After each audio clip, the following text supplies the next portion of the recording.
నమస్తే welcome to spotlight. వాపును చూసి బలం అనుకోవడం ఎంత పొరపాటో రోడ్డెక్కితే తండోపతండాలుగా వచ్చిన జనాల్ని చూసి జబ్బలెగిరేయడం కూడా అంతే పొరపాటు। ఎన్టీఆర్ తర్వాత రాజకీయాల్లోకి వచ్చిన ప్రతి సినీ తారకు ఇది అనుభవమే। ఎన్టీఆర్ తప్పులు చేసినప్పుడు దండించినా మళ్ళీ ఆదరించారు, మిగతా వాళ్ళను పట్టించుకోలేదు। ఎన్టీఆర్ జనంతో మమేకమై వాళ్ళ కష్ట సుఖాల్లో పాలు పంచుకున్నారు। మిగతా వాళ్ళు పాపులారిటీ బేస్తో పాలిటిక్స్ లోకి వచ్చి బొక్కబోర్ల పడ్డారు। ఏపీలో నడుస్తున్న యాంటీ ఇంక్యుబెన్సీ పొలిటికల్లోని పాపులారిటీ వర్సెస్ ప్రజాభిమానంపై స్పాట్లైట్ చూద్దాం। దేశ రాజధానిలో ఎక్కే గుమ్మం దిగే గుమ్మంగా ఉంది జనసేనాని పరిస్థితి। ఇంతకు ముందొకసారి తిరుపతిలోని బీజేపీ చిన్న చూపు చూస్తుంది అంటూ ఆవేదన చెందిన జనసేనాని ఇప్పుడు ఢిల్లీలో అదే బీజేపీ చుట్టూ తిరుగుతున్నారు। తాడి చెట్టు ఎందుకెక్కావంటే దూడ గడ్డి కోసం అన్నాడట వెనుకటికో ఆసామి। అలాగే ఉంది పవన్ కళ్యాణ్ తీరు। విశాఖ స్టీల్ కోసం బీజేపీతో రోడ్డు మ్యాప్ కోసం అంటూ చెప్పుకొస్తున్నారు। చిన్న చూపు చూసినా సరే మీరే మాకు దిక్కు అంటున్నారు పవన్ కళ్యాణ్।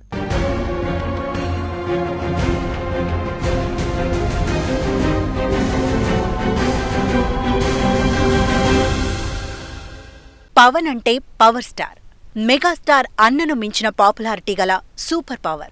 ఇది ఆయన అభిమానులు అనుకునేదే కాదు, పవర్ స్టార్ స్టామినా తెలిసిన ప్రతి ఒక్క సినీ లవర్ అనుకునే మాట। పవన్ కళ్యాణ్ తన జనసేన పార్టీ తరపున వండర్స్ సృష్టించలేదేమో కాని ఆయన లేవనెత్తే ప్రశ్నలకు సమాధానమివ్వలేక అధికార పార్టీ తడబడ్డ ఘటనలు అనేకం। ప్రజల తరపున నిలబడటం పవన్ కళ్యాణ్ నైజం। ఉత్తరాంధ్రలో కిడ్నీ బాధితుల పక్షాన నిలబడగానే అప్పటి ప్రభుత్వం ఉరకల పరుగులపై ఆ సమస్యకు పరిష్కారం వెతికింది। ఆక్వా పరిశ్రమ విషయంలో అన్ని పార్టీలు గోడమీద పిల్లివాటంగా ఉన్నప్పుడు అక్కడి బాధితులు వచ్చి పవన్కి మొరపెట్టుకున్నారు। ఈ రెండు ఘటనలు చాలేమో పవన్ కళ్యాణ్ పైన, ఆయన జనసేన పార్టీ పైన ప్రజలకున్న నమ్మకం, భరోసా ఎలాంటివో చెప్పడానికి।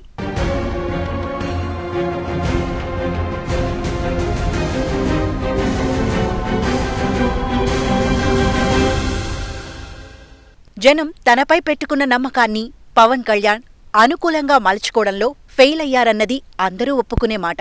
తిరుపతిలో బీజేపీ చిన్నచూపు చూస్తోంది మహాప్రభు అనడం పవన్లో నిలకడగా లేని ఆత్మస్థైర్యానికి చిహ్నం। నాయకుడంటే మిన్ను విరిగి మీదపడ్డా మొక్కవోని ధైర్యంతో ఉండాలి, క్లిష్ట పరిస్థితిలోనూ బెదరకూడదు। కాని పవన్ తీరు అలా ఉండదు, పరిణితి లేనితనం కొట్టొచ్చినట్టు కనిపిస్తుంది। చేతులు ఆడించినంత కాన్ఫిడెంట్గా చేతలు ఉండవు।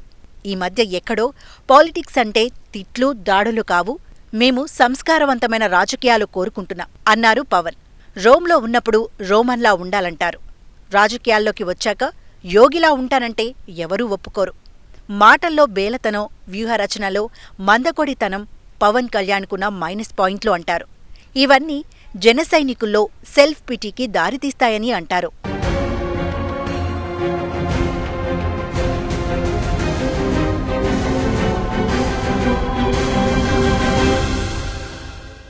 సినిమా రంగంలో పవన్ కళ్యాణ్కి 10 ఫ్లాపులు తగిలినా 11వ సినిమాకి బయ్యర్లు క్యూ కడతారట, అది పవర్ స్టార్ స్టామినా। కాని ఇటీవలే జనసేనాని హోదాలో పవన్ కళ్యాణ్ అంటున్న మాటలు వింటుంటే సినిమాల్లో డైలాగ్లా ఉంటున్నాయే తప్ప జనసైనికుల్లో జోష్ నింపేలా లేవన్న అనుమానాలు కలుగుతున్నాయి। గ్రేటర్ హైదరాబాద్ ఎన్నికలు మొదలుకొని ఆంధ్రప్రదేశ్లో పంచాయతీ ఎన్నికల వరకు ఎక్కడా తన సైన్యాన్ని వార్ఫీల్డ్కి పంపలేకపోయారు। గెలుపు ఓటములతో సంబంధం లేకుండా క్షేత్రస్థాయిలో ఉనికిని చాటుకునే అవకాశాలను రాజకీయ పార్టీలు వదులుకోవు। పవన్ కళ్యాణ్ మాత్రం లోకల్ బాడీ ఎలక్షన్లను చాలా లైట్గా తీసుకున్నారు।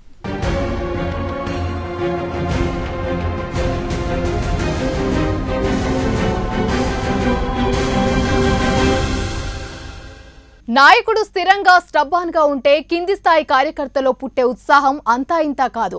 అలా కాకుండా మరో పార్టీ గొడుగు కిందకు దూరడానికి పదే పదే ప్రయత్నాలు చేస్తుంటే శ్రేణులు నిరుత్సాహపడతాయి। శ్రేణుల్ని గెలుపు దిశలో ఎలా నడపాలో నేర్పడానికి గొప్ప ఎగ్జాంపుల్గా ఎన్టీ రామారావు, భారతీయ జనతా పార్టీలను చెప్పుకోవాలి। పార్టీ ఆవిర్భావం నుంచి టీడీపీ, బీజేపీ ఎలా ఎదుగుతూ వచ్చాయో జాగ్రత్తగా పరిశీలిస్తే పవన్ కళ్యాణ్కు ఒక మార్గం కనిపిస్తుందని ఎనలిస్టులు సూచిస్తున్నారు।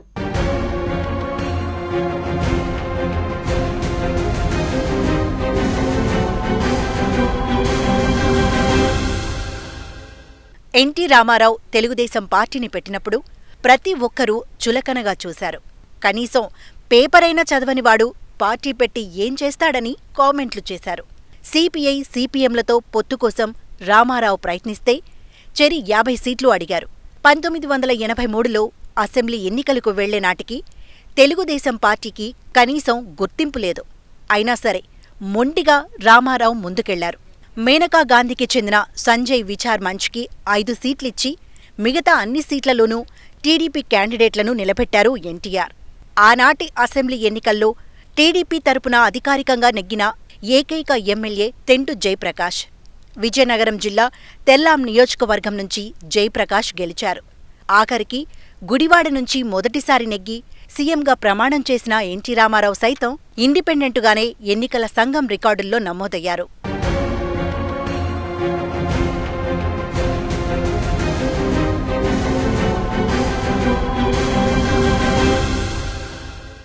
పంతొమ్మిది 1977లో అట్టహాసంగా చేసిన జనతా ప్రయోగం 3 ఏళ్లకే ఫెయిల్ అవడంతో భారతీయ జనతా పార్టీ ఆవిర్భవించింది.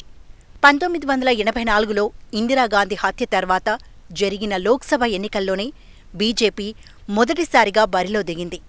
ఇందిరా హత్యతో వచ్చిన సానుభూతిలో బీజేపీ మట్టి కొట్టుకుపోయింది. ఆనాటి ఎన్నికల్లో ఇద్దరు బీజేపీ తరపున లోక్సభలో అడుగుపెట్టారు. వారిలో ఒకరు హనుమకొండ నుంచి గెలిచిన చందుపట్ల జంగారెడ్డి. అంతటి సానుభూతి పవనాల్లో సైతం ఎన్టీఆర్ తెలుగుదేశం పార్టీని విజయపథంలో నడిపారు. ఏకంగా 30 ఎంపీ సీట్లతో లోక్సభలో ప్రధాన ప్రతిపక్షంగా నిలబడ్డారు.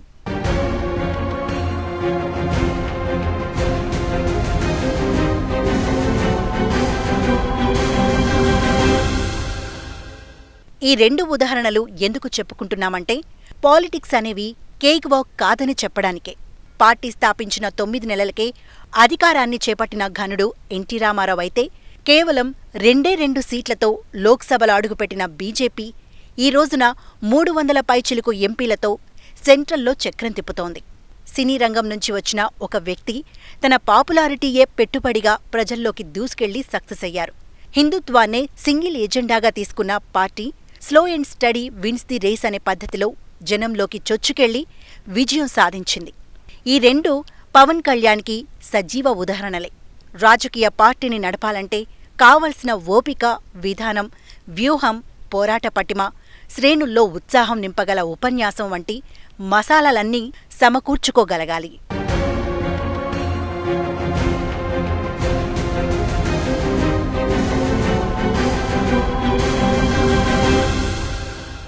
యుద్ధం ఖాయమైనప్పుడు యుద్ధానికి సైనికులు సిద్ధంగా ఉన్న దశలో సేనాపతి సమర నినాదం చేయాలి. అంతే తప్ప తెల్ల జెండా కోసం వెతుకుతూ ఉంటే దానిని శాంతిప్రియత్వం అనరు, పిరికితనం అంటారు. గ్రేటర్ హైదరాబాద్ ఎలక్షన్లు, ఏపీలో పంచాయతీ ఎన్నికలు ముంచుకొస్తే తాడో పేడో తేల్చుకోవడానికి రెడీ కావాల్సిన జనసేనాపతి తెల్ల జెండా ఎగరేశారు. ఈ 2 చోట్ల బీజేపీకి వంతుపాడడానికి వెంపర్లాడారు. బీజేపీది ఆక్రమణ మనస్తత్వం, మహానాయక అంటూ నెత్తి నోరు కొట్టుకున్న వాళ్లను పట్టించుకోకపోవడం పవన్ కళ్యాణ్ క్రియారాహిత్యానికి చిహ్నం.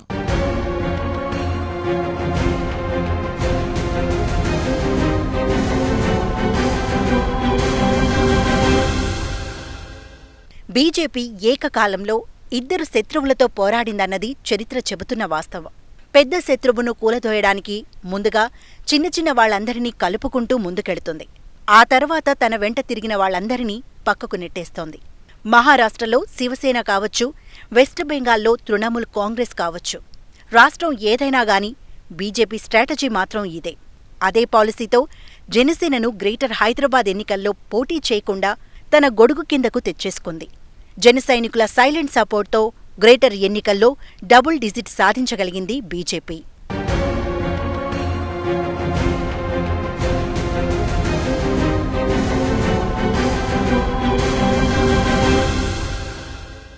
గ్రేటర్ ఎన్నికల్లో తాము ఇచ్చిన సపోర్టును క్లెయిమ్ చేసుకోలేని పరిస్థితికి జారిపోయింది జనసేన.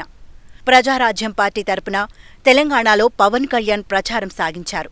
అప్పట్లో ఆయన సభలకు, రోడ్ షోలకు మంచి రెస్పాన్స్ వచ్చింది. చిరంజీవి తన పార్టీని కాంగ్రెస్లో కలిపేసుకున్నా పవన్ అభిమానుల సంఖ్య మాత్రం తగ్గలేదని ఆయన సినిమాలకొచ్చిన కలెక్షనే చెబుతుంది. అయినప్పటికీ బీజేపీతో పొత్తు కోసం అభిమానులను నిరాశపరిచారు పవర్ స్టార్.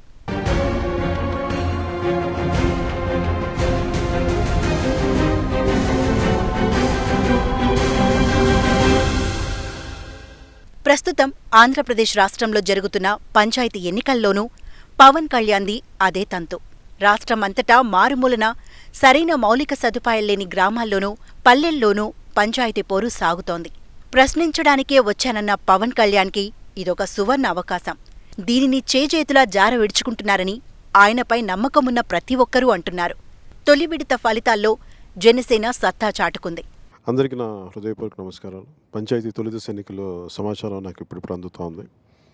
నాకు వచ్చిన సమాచారం ప్రకారం ఈ ఫలితాలు చాలా సంతృప్తికరంగా ఉన్నాయి. ముఖ్యంగా ఈ పంచాయతీ ఎన్నికల్లో 18% పైగా ఓట్లు, చాలా గణనీయంగా సర్పంచ్ ఉప సర్పంచ్ స్థానాలు, 1000 పైచిలకు వార్డు మెంబర్లు, అలాగే 1700 పైచిలకు పంచాయతీలో జనసేన అభ్యర్థులు కానీ లేదా జనసేన సంబంధికులు అందరూ కలిపి 2వ స్థానానికి లభించడం నిజంగా చాలా ఆనందాన్ని ఇచ్చింది. సామాన్యంగా పంచాయతీ ఎన్నికలు ఎప్పుడు కూడా రూలింగ్ గవర్నమెంట్కి ఫేవర్గా ఉండే పరిస్థితుల్లో కూడా వీటికి ఎదురొడ్డి నిలిచి పోరాటం చేసిన జన సైనికులకి, ఆడపడుచులకి, మహిళలకి, నాయకులకి ప్రతి ఒక్కరికి పేరు పేరున నా మనస్ఫూర్తిగా నేను ధన్యవాదాలు తెలుపుకుంటున్నాను. వచ్చే 3 దశల్లో కూడా ఇదే స్ఫూర్తిని మనం కొనసాగిద్దాం. ఈరోజు మనకు వచ్చిన ఈ 18% ఓట్ షేర్ కానీ, 1700 పంచాయతీల్లో మనం 2వ స్థానంలో నిలబడటం కానీ, గణనీయంగా మనం సర్పంచ్ ఉప సర్పంచ్ స్థానాలు గెలవటం, అలాగే 1000కు పైగా వార్డు మెంబర్లు గెలవటం కూడా ఇది మార్పుకి చిహ్నం, మార్పుకి సంకేతం. మార్పు మొదలైందని అర్థం. జై హింద్.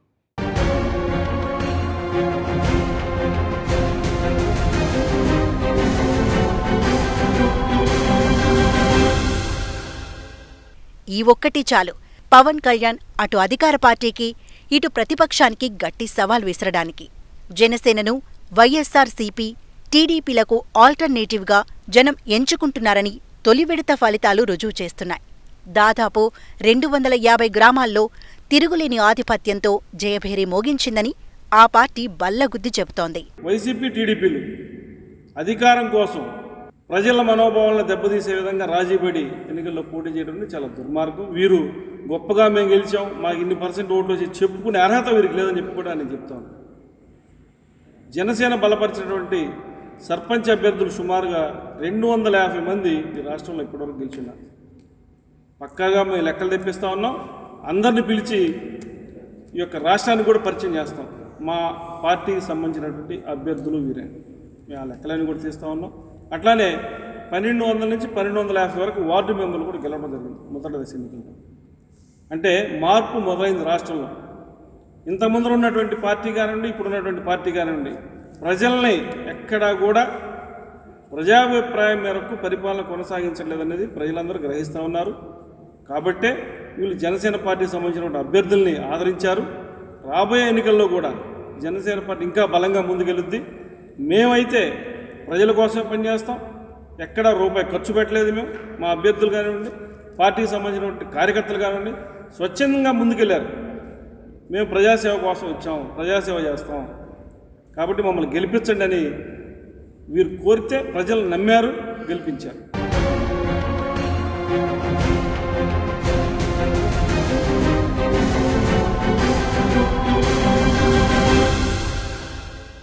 జనసేన ప్రాబల్యాన్ని, దాని వెనుక జన సైనికుల సత్తాన్ని ఇప్పటికే మెయిన్ మీడియా గుర్తించింది. అందుకే జనసేనలో లోటుపాట్లు ప్రచారంలోకి తెచ్చినంత వేగంగా దానికున్న ప్లస్ పాయింట్లను వైఎస్ఆర్సీపీ, టీడీపీలకు అనుకూలంగా ఉన్న మీడియా పట్టించుకోవడం లేదని జనసేన నిర్మోహమాటంగా చెబుతోంది. కొన్ని ఛానళ్లైతే పంచాయతీ ఎన్నికల్లో జనసేన సాధించిన విజయాలను కూడా ప్రసారం చేయలేదంటున్నారు. జనసేన పార్టీ యువత పెద్ద ఎత్తున ప్రజల మనసులను గెలుచుకుంది. పవన్ కళ్యాణ్ గారి ఆకాంక్షలకు అనుగుణంగా, జీరో బడ్జెట్ పాలిటిక్స్కి ప్రతిరూపంగా రాష్ట్ర వ్యాప్తంగా జరిగినటువంటి మొదటి దశ పంచాయతీ ఎన్నికల్లో అధికార పార్టీ నుంచి ఎన్ని ఒత్తిళ్లు వచ్చినా, ఎన్ని ఇబ్బందులకు గురి చేసినా, సంక్షేమ పథకాలు ఎత్తేస్తామని బెదిరించినా కూడా జనసేన పార్టీ నాయకులు కానీ అభ్యర్థులు కానీ ఎక్కడా బెదరకుండా అనేక స్థానాల్లో పోటీ చేసి ఈ రోజున సర్పంచులుగా, వార్డు మెంబర్లుగా గెలిచి క్షేత్రస్థాయిలో జనసేన పార్టీని బలోపేతం చేశారని చెప్పడానికి ఈరోజు వచ్చినటువంటి ఫలితాలే నిదర్శనం. మరి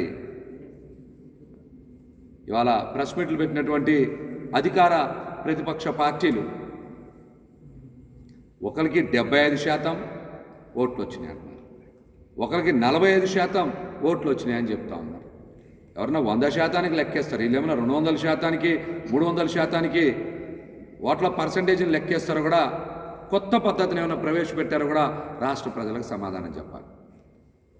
ప్రజలని గందరగోళపరిచేటువంటి ప్రక్రియకి వైఎస్ఆర్సీపీ పార్టీ, తెలుగుదేశం పార్టీ తెరలేపాయి.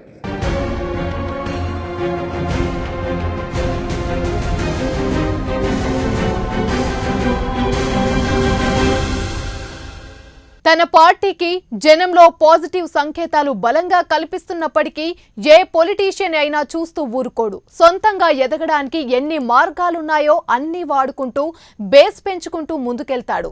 పవన్ కళ్యాణ్ మాత్రం ధృతరాష్ట్ర కౌగిలిని ఎంచుకుంటున్నారు. ప్రేమగా పిలిచి పిప్పి పిప్పి చేసేయడం ధృతరాష్ట్ర కౌగిలిలో ఉన్న మాయాజాలం. బీజేపీ పవన్ కళ్యాణ్ పాపులారిటీని తన ఖాతాలో వేసేసుకోవడం కోసం ఇప్పటి నుంచే పన్నాగం సాగిస్తుంది.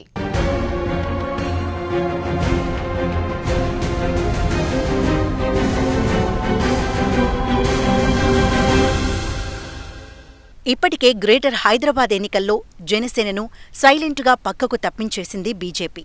రేపటి రోజున జరగనున్న తిరుపతి లోక్సభ ఉప ఎన్నికలోనూ జనసేనకు అభ్యర్థి లేకుండా చేయాలని చూస్తోంది.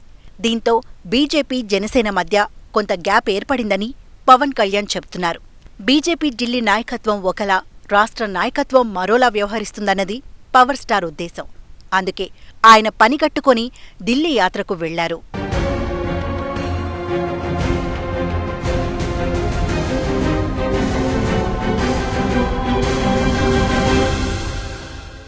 తిరుపతిలో జనసేన అభ్యర్థి పోటీ చేయాలని కార్యకర్తలు కోరుతున్నారు. జీహెచ్ఎంసీ ఎన్నికల్లో కూడా కార్యకర్తలు పోటీ చేయాలనుకున్నారు.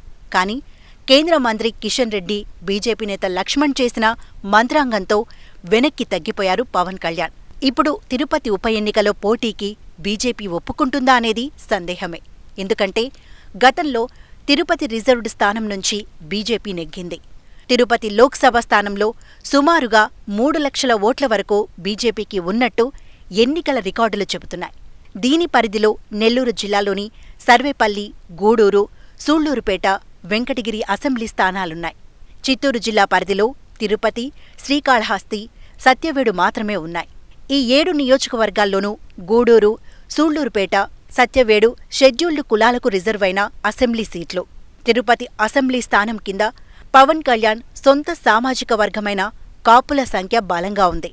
ఇక్కడ సుమారుగా 40,000 వరకు బలిజ కులస్తుల ఓట్లు ఉంటాయని అంచనా.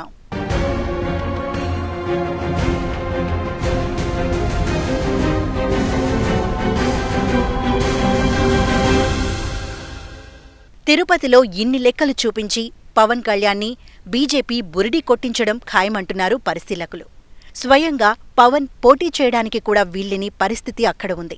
ఎందుకంటే తిరుపతి లోక్సభ స్థానం ఎస్సీ రిజర్వ్డ్ సీట్. ఏ రకంగా చూసినా బీజేపీతో అంటకాగాలన్న పవన్ కళ్యాణ్ కోరికలో తెలివి తక్కువ, తింగరితనం ఎక్కువగా ఉందన్న విమర్శ వినిపిస్తోంది. బీజేపీ ప్రభుత్వం ఒక పక్కన విశాఖపట్నం ఉక్కు ఫ్యాక్టరీని తెగనమ్మాలని చూస్తోంది. గట్టిగా నిలదీయాల్సిన సమయంలో దేవిరింపులకు దిగడాన్ని బట్టి పవన్ కళ్యాణ్ చుట్టూ ఉక్కు కౌగిలి బిగుసుకుందని అర్థమవుతోంది.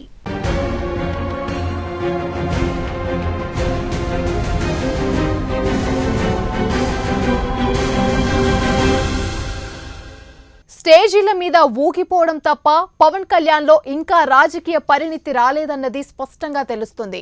రాను రాను ఆయన తీరులో మార్పు లేదు కదా, మాటల్లో బేళాతనం కనిపిస్తుంది. పంచాయతీ ఎన్నికల్లో జన సైనికుల పోరాటాన్ని చూశాకైనా తన పద్ధతిని పవన్ కళ్యాణ్ మార్చుకోవాలి. ఏదో పార్టీ పంచన చేరడమే నాకు తెలిసిన రాజకీయం అనుకుంటే చిరంజీవిలా బొక్క బోర్లా పడడం ఖాయమంటున్నారు పరిశీలకులు.